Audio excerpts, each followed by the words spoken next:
de la Corte Interamericana, en reiterada jurisprudencia, ha dicho que las reglas del debido proceso judicial no solamente son aplicables al proceso judicial, sino a cualquier tipo de procedimiento en donde estén en juego derechos fundamentales de las personas. Por ejemplo, un procedimiento administrativo, un procedimiento arbitral, un procedimiento político, etc. Entonces, no hablemos de proceso, sino de procedimiento. ¿Y cuáles serían los derechos adjetivos? Todos los derechos procesales que nosotros conocemos, el de probar, defensa, pluralidad de instancia, plazo razonable, nebis in idem, juez natural, etcétera, etcétera. Pero a su vez, el debido proceso también posee una dimensión material o sustantiva. ¿Y qué cosa significa la dimensión material o sustantiva del debido proceso? En la dimensión material o sustantiva, lo que se busca es determinar la razonabilidad de las resoluciones judiciales.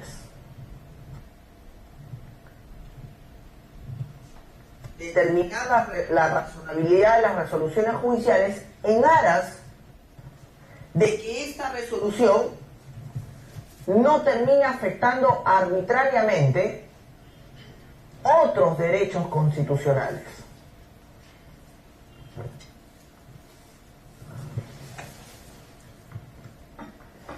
Es decir, por la dimensión material del debido proceso, yo ya no tutelo derechos adjetivos. Lo que yo tutelo es que la resolución judicial al momento de ejecutarse no termina afectando otros derechos. ¿Y cuándo afectaría otros derechos esa resolución? Cuando esa resolución resulta ser irrazonable. Dice el Tribunal Constitucional, mediante la dimensión material del debido proceso, lo que se busca es concretizar otro derecho, el derecho a la razonabilidad de las resoluciones judiciales.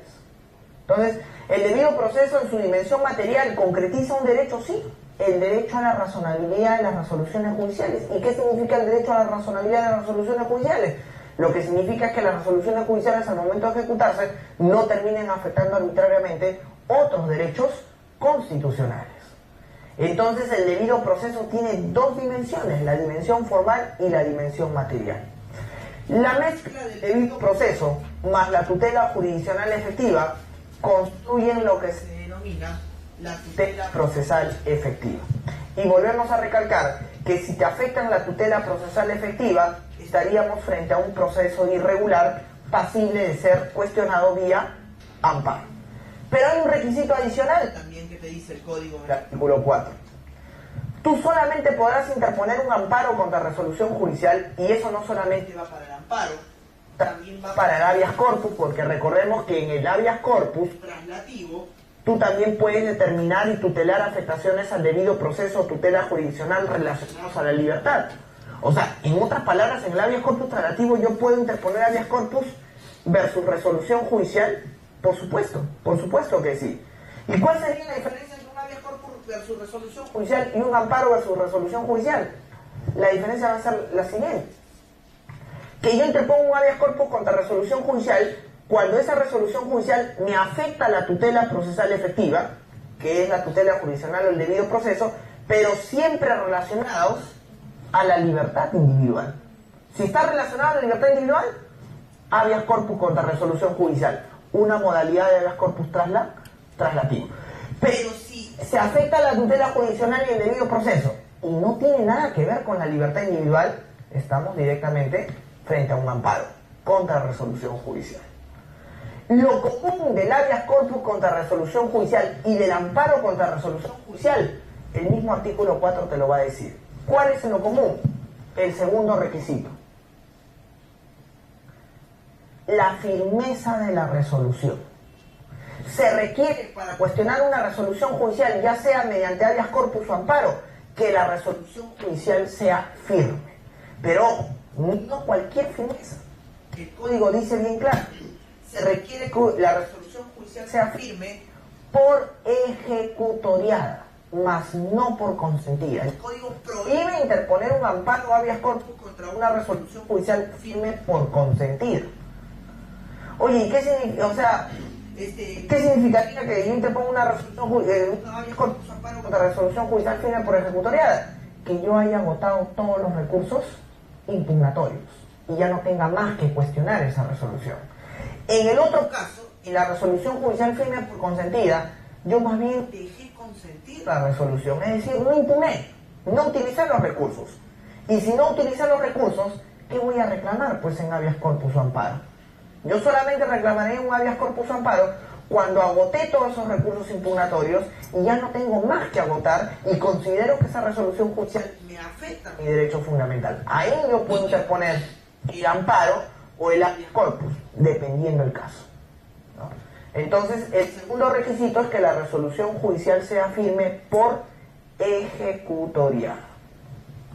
Pero en el caso del amparo versus resolución judicial, también hay otro detalle importante. Se requiere que tú cumplas un plazo para interponer un amparo contra resolución judicial. Oye, en el caso del habeas corpus contra resolución judicial, no. En el habeas corpus no hay plazo. No hay plazo. En el caso del amparo contra resolución judicial sí va a haber un plazo. ¿Y cuál es el plazo que establece el Código Procesal Constitucional? Bueno, el plazo está en el artículo 44 y te dice que es 30 días hábiles. Pero recordemos que en el código, en la redacción del artículo 44, los 30 días hábiles son confusos, ¿no? El artículo 44 dice, ¿no?, el plazo para interponer un amparo contra resolución judicial es 30 días hábiles desde el día siguiente de notificada la resolución judicial firme, punto seguido. Dicho plazo concluye 30 días después de notificada la resolución, cúmplase lo decidido. Tú dices, oye, pero total, ¿de dónde computo el plazo, no? El código no te lo dice bien claro porque el código es confuso. Quien te va a decir desde dónde se computa el plazo es el Tribunal Constitucional. Para ello hay un precedente vinculante, el caso Máximo Valeriano. Y en el caso Máximo Valeriano, dice el tribunal, aplicando el principio pro homine, o sea, interpretando el artículo 44 favorablemente a la persona, el plazo de los 30 días en un amparo contra resolución judicial comienza a computarse después de notificada la resolución que dice cúmplase lo decidido. Oye, entonces, si me notifican la resolución judicial firme, ¿ahí no corren los 30 días? No, el tribunal ha dicho que no. Los 30 días recién van a correr después de notificada la resolución cúmplase lo decidido. Pero eso sin perjuicio, dice el tribunal, que la persona puede interponer la demanda de amparo contra la resolución judicial desde el momento que le notifican la resolución judicial firme. O sea, yo puedo interponer un amparo, sí lo puedes hacer, lo puedes desde el día siguiente, pero no corre ningún plazo prescriptorio.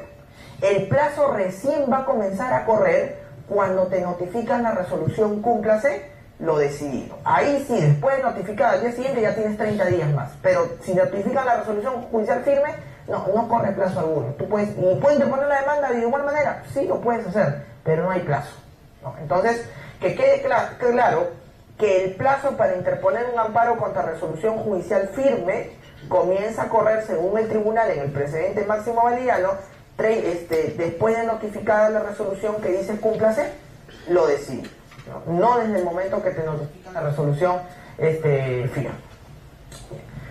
En el caso de amparo contra resolución judicial, hay que recordar que hay una modalidad especial de amparo contra resolución judicial.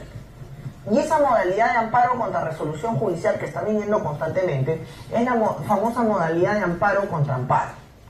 Recordemos también que el Tribunal Constitucional tiene 10 reglas de amparo contra amparo.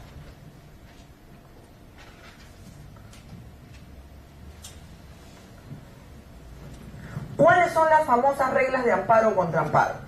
En principio, el Código Procesal niega la figura de amparo contra amparo en el artículo 5, inciso 6. Sin embargo, el Tribunal Constitucional, haciendo una interpretación de este artículo en diversas sentencias, muchas de ellas con calidad de precedente vinculante, ha terminado diciendo que sí procede la figura de amparo contra amparo, ¿no? Y una de las sentencias emblemáticas de amparo contra amparo, qué duda cabe, es la 4853, ¿no? El caso Dirección Regional Pesquería La Libertad, donde en este caso el Tribunal Constitucional dio a conocer las primeras 6 reglas de amparo contra amparo. Después las va a ir aumentando, ¿no? Pues son 6, ahora son 10, 4 más han ido incorporando. 2004. Proceso de amparo TC, el caso Dirección Regional Pesquería La Libertad, le conoce. Vamos a ver cuáles son esas 6 reglas de este caso. Primera regla de amparo contra amparo. Dice, cabe interponer amparo contra amparo una sola vez.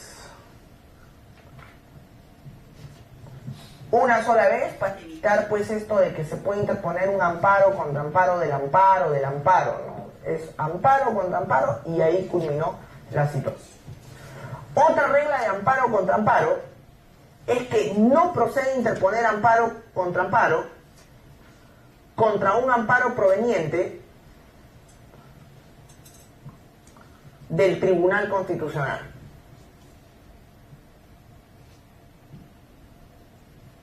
¿Y por qué yo no puedo interponer un amparo contra un amparo proveniente del tribunal? Se supone que el tribunal es el órgano de cierre del sistema. Yo no podría cuestionar una resolución del tribunal mediante otro amparo. Ahora, recordemos que esta situación tiene pues una excepción, ¿no?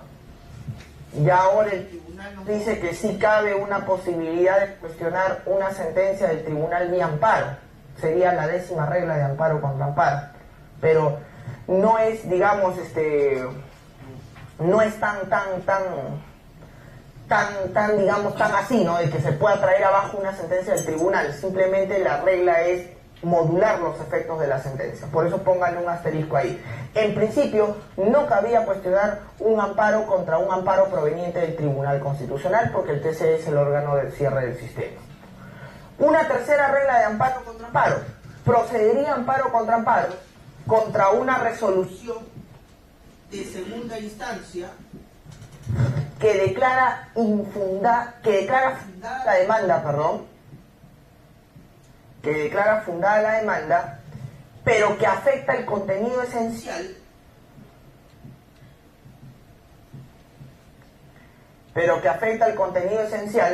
de los derechos fundamentales del demandado.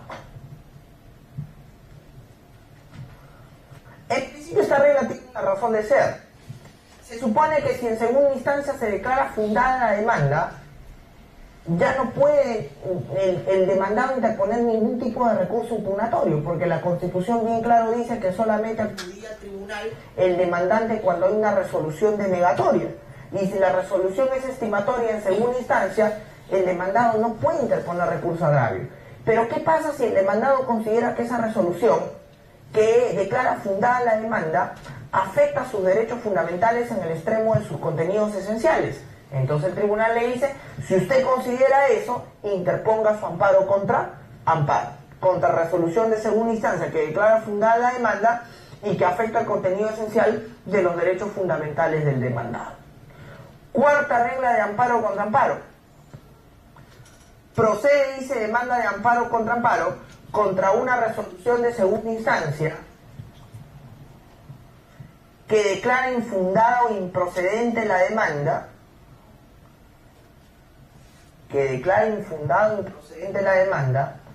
y que afecta derechos fundamentales y que afecta el contenido esencial de los derechos fundamentales del demandante, ya no del demandado ahora, sino del demandante, pero siempre y cuando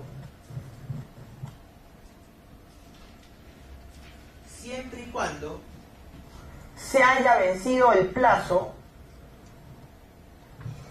para interponer el recurso de agravio constitucional. Siempre y cuando se le haya vencido el plazo para interponer el recurso de agravio constitucional. Esta regla es muy novedosa porque, en principio, si declaran fundada la demanda, es obvio, el demandado no puede acudir al tribunal. Entonces, si el demandado considera que esa resolución de segunda le afecta a sus derechos fundamentales, cuestiona la vía amparo. Pero si en segunda instancia declaran infundado o improcedente la demanda, la cuestión es diferente, porque el demandante ahí sí puede interponer recurso de agravio y acudir al Tribunal Constitucional. Sin embargo, el tribunal en esta cuarta regla dice no, Pero puede darse el caso de repente que al demandante se le venció el plazo para interponer el recurso de agravio, que según el código es 10 días. Y si se le venció el plazo para interponer el recurso de agravio y considera que esa resolución de segunda instancia le afecta el contenido esencial de sus derechos fundamentales, que también interponga su amparo contra amparo. Es decir, ya no solamente el demandado, sino también el demandante. Claro, que el tribunal en posteriores sentencias más o menos ha dejado entrever que tampoco es esto de que el demandante pueda interponer el amparo contra amparo cuando se le venció el RAC, porque simplemente por negligencia, ¿no? El tribunal ha dado a entender, no, se supone que tú tienes aquí un recurso de agravio y se supone que el vencimiento del plazo para interponer ese recurso de agravio no se debe haber debido a un descuido o una negligencia tuya. Se puede haber debido a una cuestión de caso fortuito o fuerza mayor. Y si se debió a un caso fortuito o fuerza mayor, bueno, ahí sí, señor, interponga su amparo contra amparo. Pero si se debió a una cuestión de que yo tenía 10 días y, bueno, no importa que venza los 10 porque yo tengo el amparo contra amparo, ya eso es una cuestión diferente.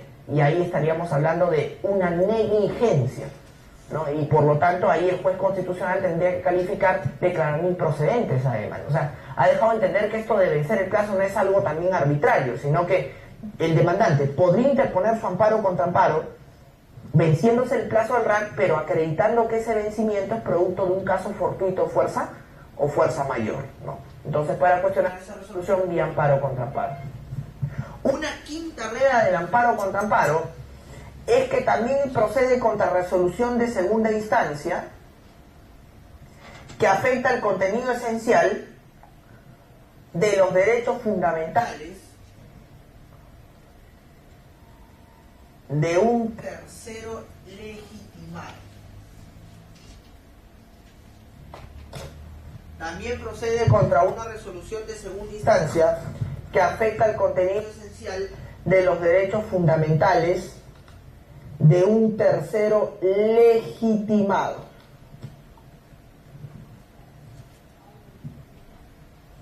Que no haya podido, dice el tribunal, participar del primer amparo, que no haya podido participar del primer amparo porque se le denegó su participación, que no haya podido participar del primer amparo porque se le denegó su participación o no tenía conocimiento del mismo.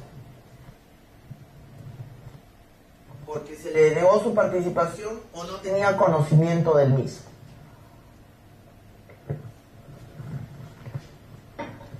Vean algo interesante aquí.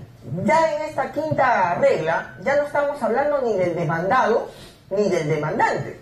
Estamos hablando de un tercero ajeno al proceso, que también puede interponer un amparo contra ese amparo, acreditando que ese primer amparo le está afectando el contenido esencial de sus derechos fundamentales, pero que además ocurrió una u otra cosa, ¿no? Pudo haber ocurrido que él quiso participar de ese primer amparo y el juez constitucional le denegó su participación.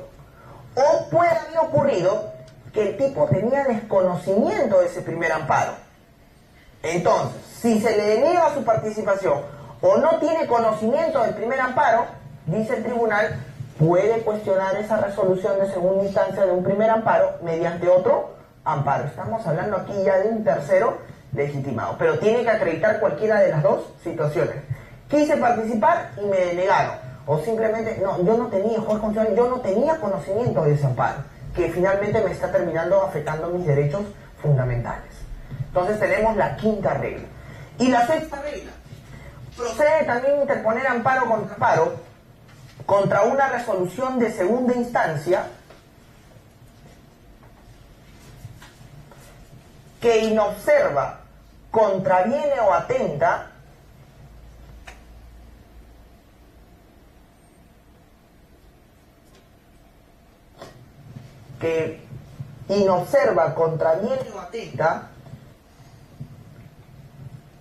contra doctrina jurisprudencial del Tribunal Constitucional.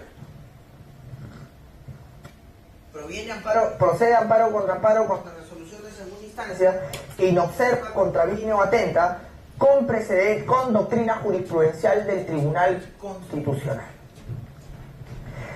que diferenciar una cosa la doctrina jurisprudencial y otra cosa el precedente vinculante.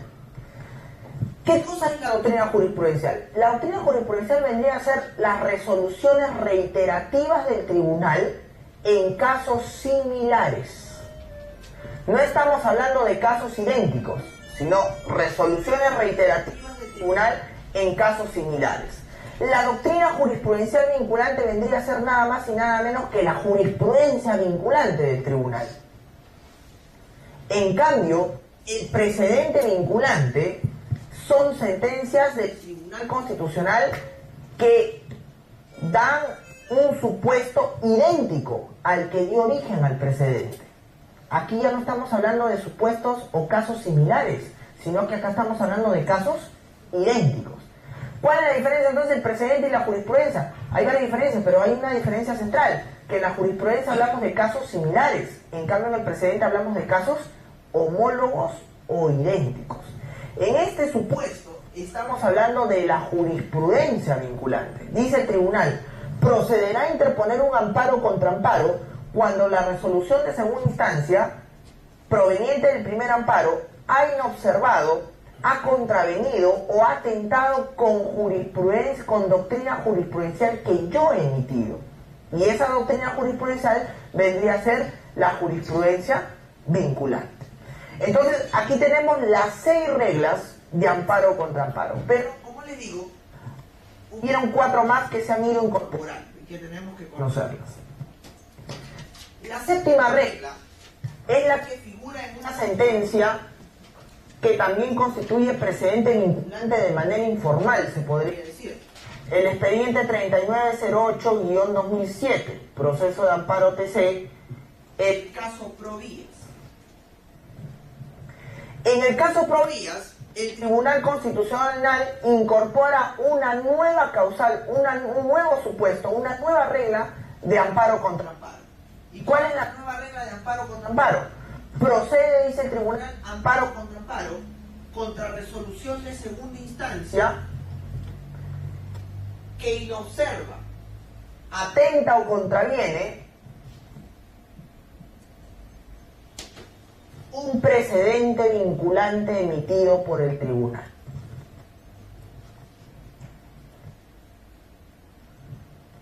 Entonces, yo puedo interponer un amparo contra amparo no solamente cuando se contraviene doctrina jurisprudencial, sino también cuando se contraviene un precedente, por supuesto.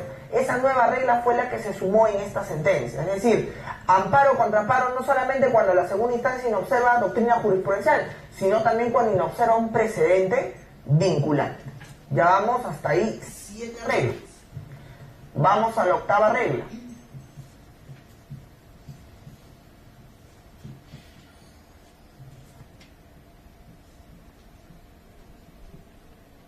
En el expediente 2867-2009, proceso de amparo TC, el caso Cooperativa de Ahorro Santa Rosa de Lima,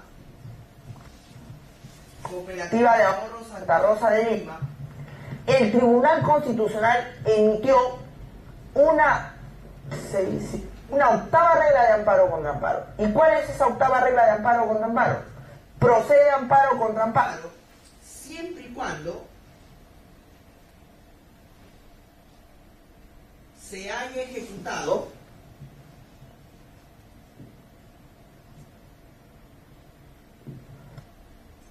la resolución firme del primer amparo.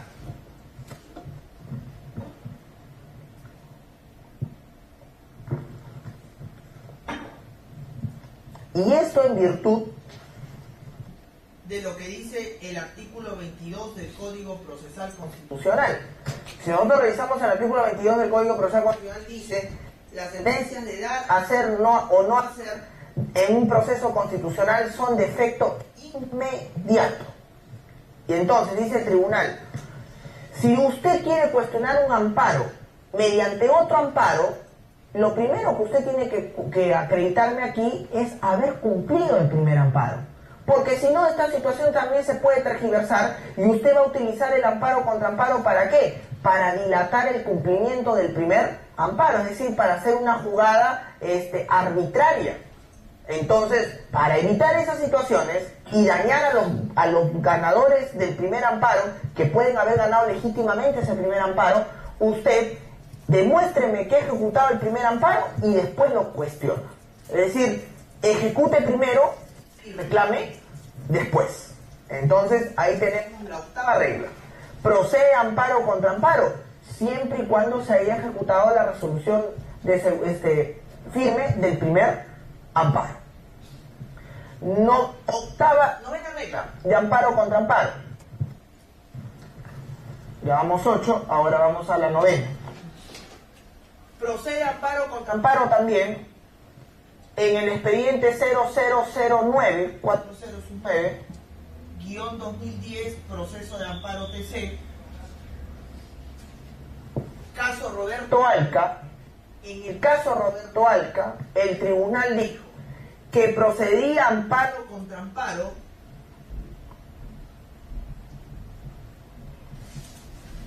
en etapa de ejecución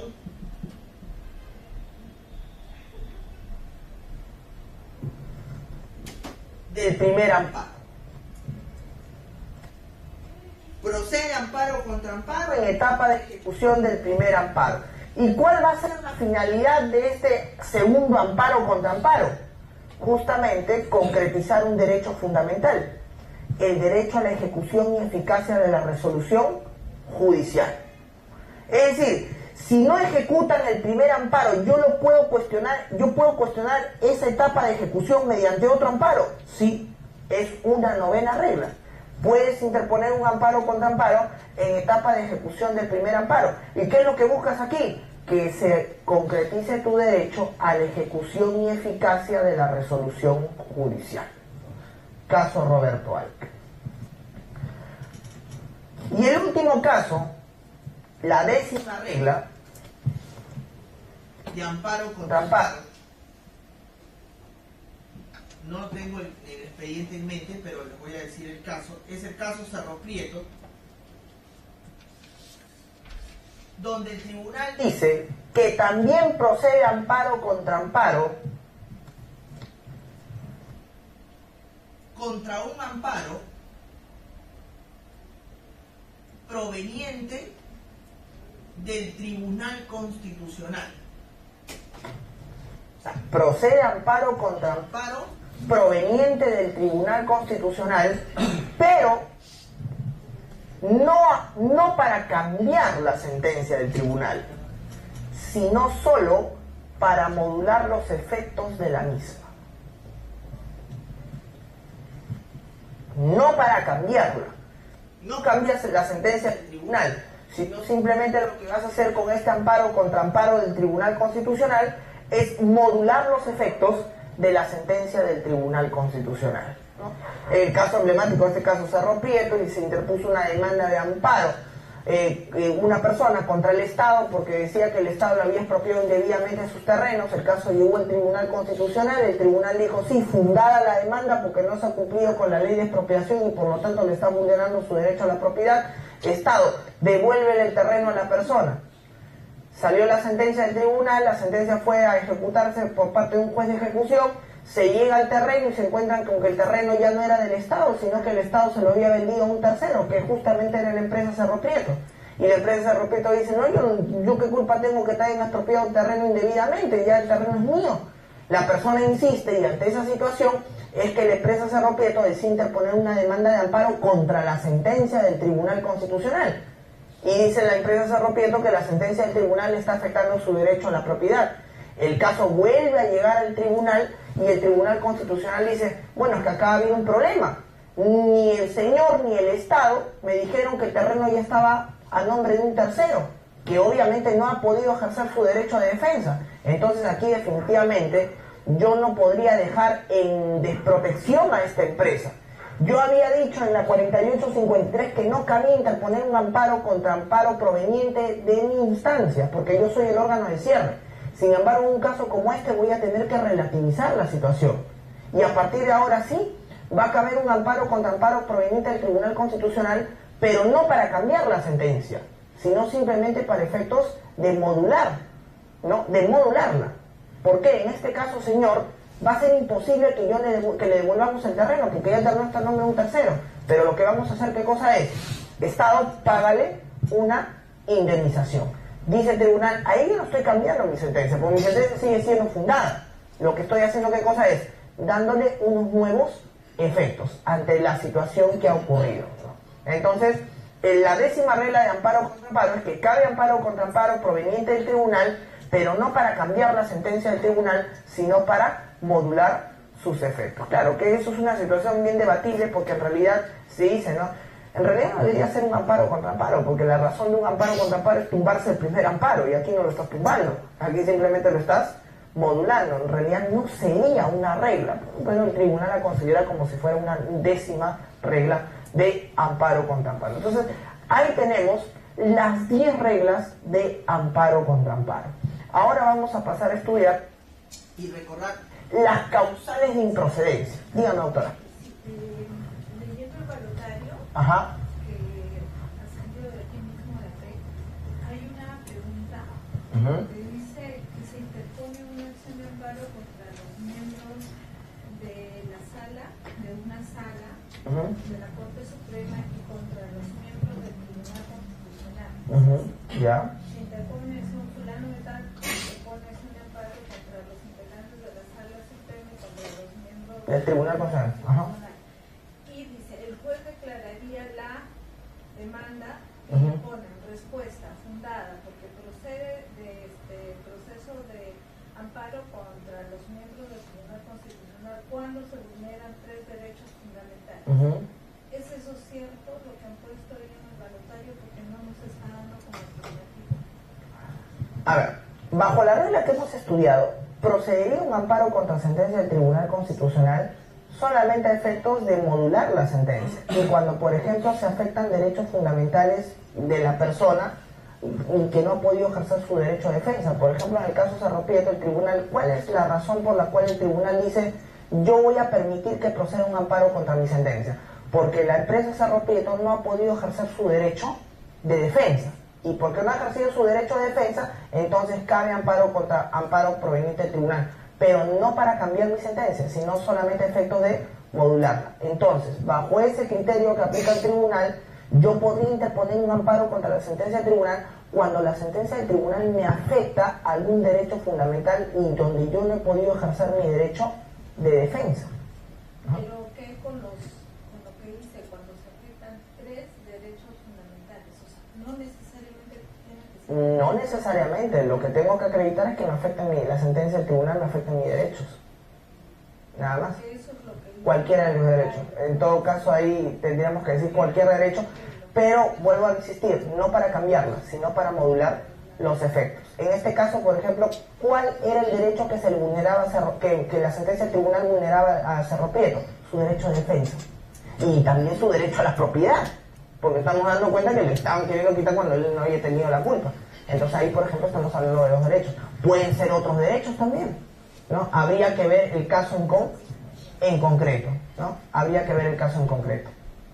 Bueno, el balotario, tendría que revisar esa pregunta porque no me acuerdo haberla resuelto yo. Ya, entonces sí, lo voy a revisar de todas maneras.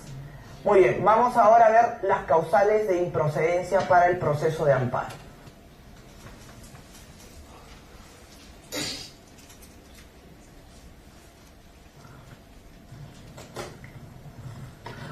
Bueno, cuando hablamos de las causales de improcedencia para el proceso de amparo, estamos también haciendo referencia a las causales de improcedencia que se aplican a cualquiera de los 4 procesos constitucionales, o sea, el habeas corpus, el amparo, el habeas data y el cumplimiento. Hablamos de los procesos constitucionales de la libertad. Y estas causales se encuentran reunidas en el artículo 5 del Código Procesal Constitucional. Vamos a ir enumerando una por una, explicando brevemente de qué trata, y les voy a decir a qué procesos se aplican y si tenían antecedentes en la ley anterior. La primera de ellas es la causal de improcedencia contenida en el artículo 5, inciso 1, que dice: no procede interponer procesos constitucionales cuando los hechos y el petitorio de la demanda, o sea, estamos hablando de hechos y petitorio de la demanda, no se refieran directamente al contenido constitucionalmente protegido del derecho afectado. Dice, no procede interponer procesos constitucionales cuando los hechos y el petitorio de la demanda no se refieran directamente al contenido constitucionalmente protegido del derecho afectado.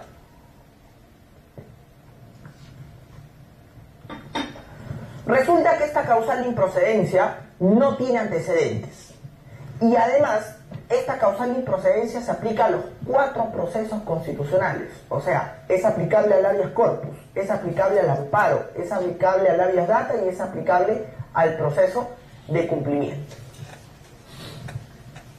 El contenido constitucionalmente protegido del derecho, según el Tribunal Constitucional, para nuestra realidad es el equivalente de contenido esencial. Es decir, contenido esencial o contenido constitucionalmente protegido para nosotros es igual.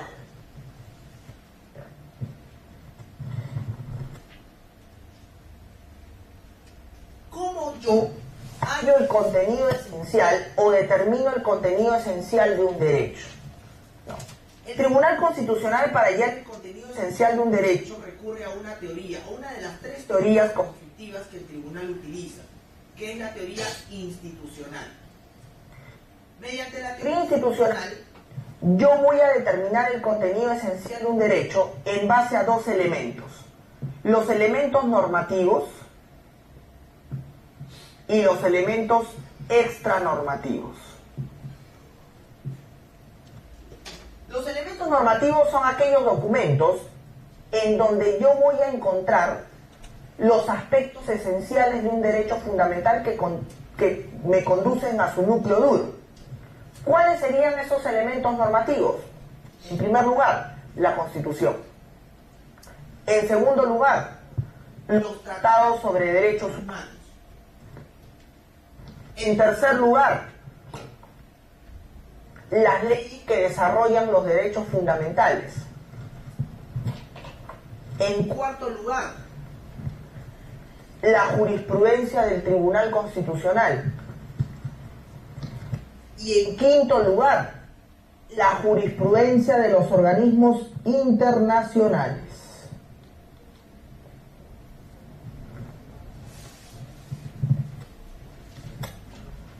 Constitución, tratados, leyes que desarrollan derechos, jurisprudencia del TC y jurisprudencia de los organismos internacionales. En todos esos documentos, yo para hallar el contenido esencial de un derecho me tengo que limitar al análisis de los aspectos esenciales que necesitan estos documentos con respecto al derecho. Pero además, también hay elementos extranormativos. ¿Y cuáles son los elementos extranormativos? Aquellos que tienen que ver con situaciones o factores distintas a la cuestión jurídica en donde se va a aplicar el derecho. Factores ajenos a la cuestión jurídica pero que pertenecen a la realidad. Por ejemplo, aquí en los elementos extranormativos hablaríamos de factores geográficos, culturales, históricos, sociales, políticos, etc., donde se aplica el derecho. Hay una sentencia emblemática del tribunal donde justamente el tribunal aplica todo esto y determina el contenido esencial de un derecho. El caso del agua potable.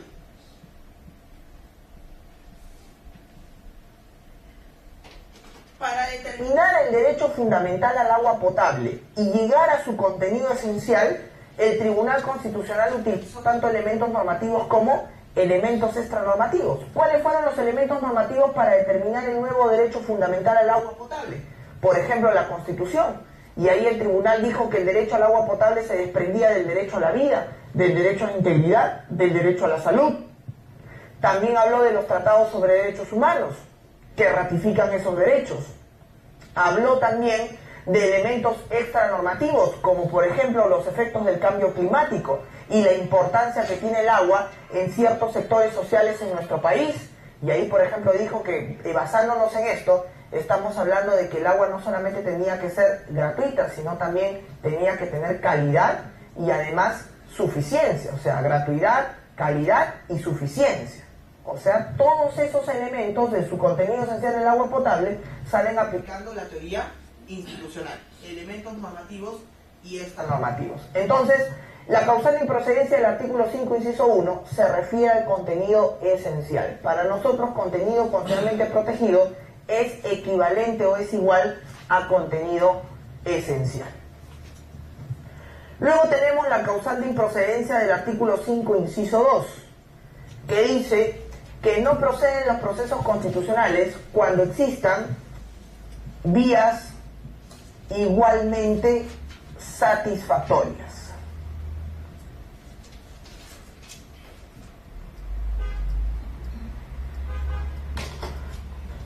Esta causal de improcedencia tampoco estaba en la ley anterior y es una causal de improcedencia que solamente se aplica a dos procesos constitucionales. El artículo 5, inciso 2, se aplica al amparo y al proceso de cumplimiento, mas no se aplica ni para el habeas corpus ni para el habeas data. La vía igualmente satisfactoria es lo que nosotros conocemos como la vía residual o la residualidad del amparo. A través de este artículo 5, inciso 2, el amparo que era alternativo se convierte precisamente en un amparo residual. El Tribunal Constitucional, en el caso Bailón Flores, que es un precedente vinculante, determinó cuáles son los criterios para saber si una vía del amparo hoy es o no es procedente. ¿Y cuáles fueron esos 4 criterios que el Tribunal Constitucional citó en esta sentencia?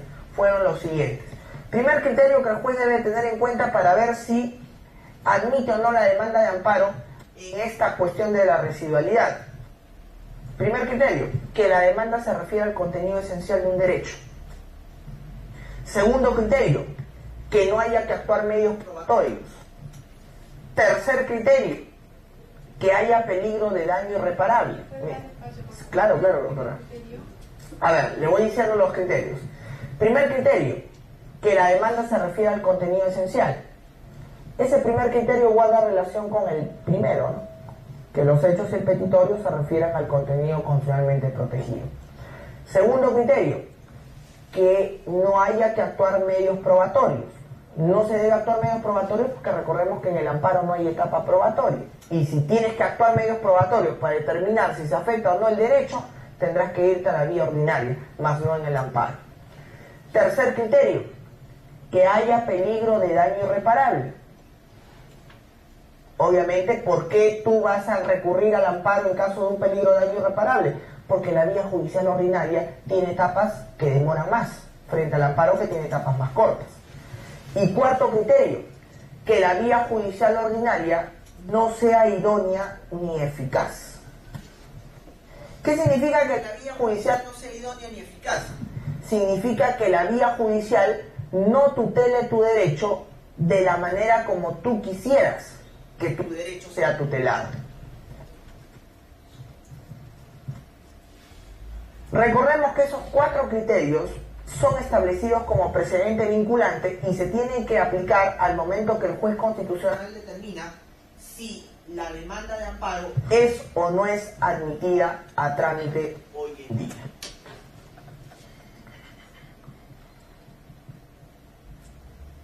La tercera causal de improcedencia, vía igualmente satisfactoria, que es equivalente a lo residual.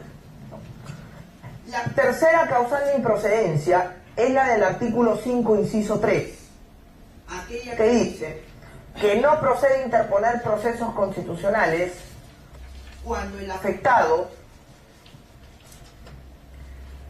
haya decidido recurrir a otro proceso judicial a pedir tutela de su derecho. Dice, no proceden los procesos constitucionales cuando el afectado haya decidido recurrir a otro proceso judicial a pedir tutela de su derecho. Esa causal de improcedencia del artículo 5, inciso 3, es conocida bajo el nombre de vía paralela. Es una causal de improcedencia que ya se encontraba en la ley anterior, o sea, la 23506, ya se hablaba ahí de esta causal, y además es aplicable al proceso de amparo, al proceso de habeas data y al proceso de cumplimiento. Entonces, al único proceso que no se le aplica por descarte es al habeas corpus. Para el habeas corpus no se aplica esta causal tampoco.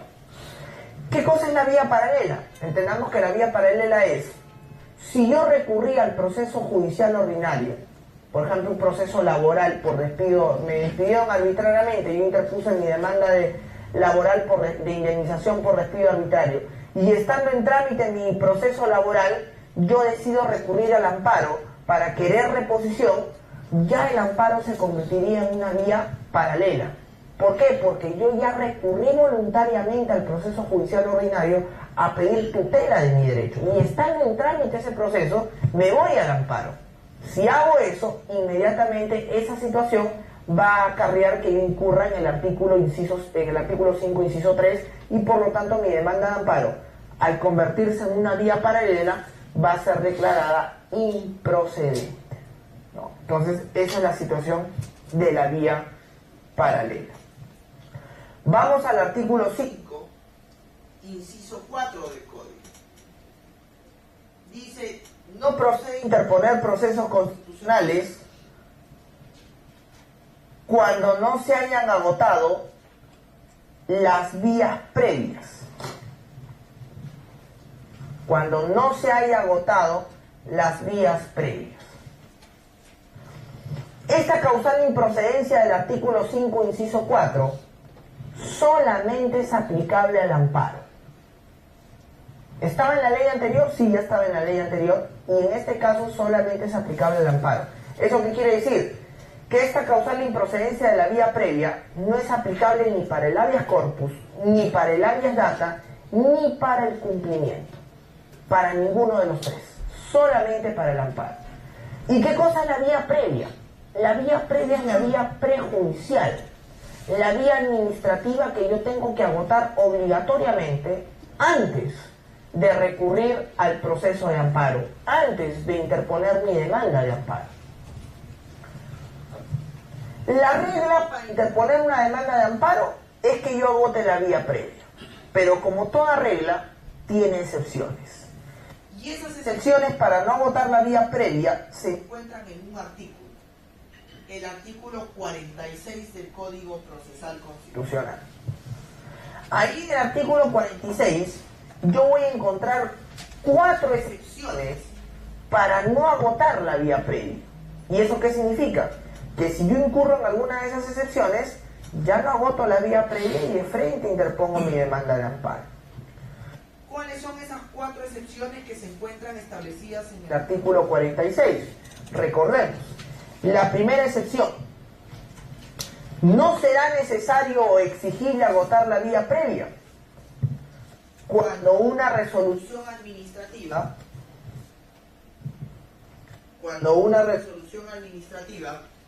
es ejecutada antes de que quede consentida.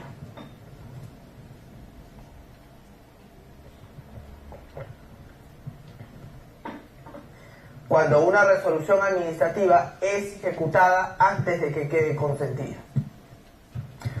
Otra excepción para no agotar la vía previa es cuando haya peligro de daño irreparable a mi derecho. Por ejemplo, ¿no? En el caso de pensiones, el tribunal ha dicho, si la ONP le deniega la pensión a una persona que ya pasó los 65 años, ya no es necesario que interponga recurso de apelación, o sea que agote la vía previa. Interponga nomás su demanda de amparo porque ya hay peligro de daño irreparable a su derecho. Otra excepción para no agotar la vía previa: cuando no exista vía previa. En la vía, a nivel del Estado, de las instituciones estatales, por lo general siempre va a haber vía previa. ¿Dónde no va a haber vía previa? En el caso de instituciones privadas. Si yo trabajo, por ejemplo, en una empresa pequeña y me votan arbitrariamente de la empresa, ¿qué vía previa voy a agotar allí? Si no hay estatuto, no hay reglamento, no hay nada. Entonces interpondré mi demanda de amparo porque no existe vía previa. Y una cuarta y última excepción para no agotar la vía previa es cuando la administración no resuelve, mis recursos dentro de los plazos establecidos.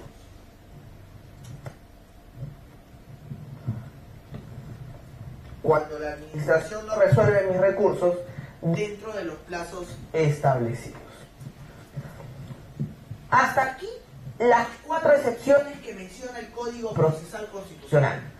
Pero no hay que olvidar que esas 4 excepciones también se encuentran regidas bajo un principio que está justo en el artículo anterior al 46, el 45. ¿Y qué dice el artículo 45? Principio pro actione, conocido también como principio favor proceso. ¿Y qué dice el pro actione y el favor proceso?